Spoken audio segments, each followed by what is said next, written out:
Seorang anggota Kostrad TNI gugur di Monas pada Sabtu 4 Oktober jelang puncak ulang tahun TNI ke-80. Prajurit bernama Pratu Johari Al-Farizi itu jatuh dari atas tank dan mengalami patah leher. Menilik biografinya, Pratu Johari berasal dari keluarga yang punya profesi begitu erat akan dunia pendidikan. Johari merupakan anak seorang guru Aswita yang bertugas di SMA Negeri 2 Kutacani, Kabupaten Aceh Tenggara. Ia juga merupakan keponakan dari Rektor Universitas Gunung Laser Dr. Indra Utama MPD. Jenazah Johari pun langsung diterbangkan ke Aceh Tenggara pada Minggu 5 Oktober 2025 malam.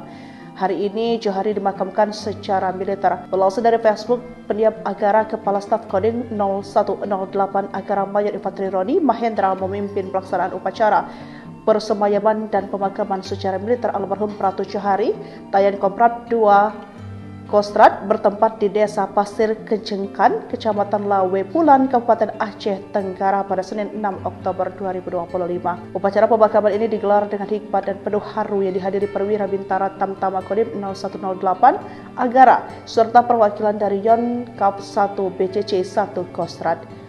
Pangkostrat Legend Muhammad Fajar mengonfirmasi kabar meninggalnya Pratu Johari tersebut.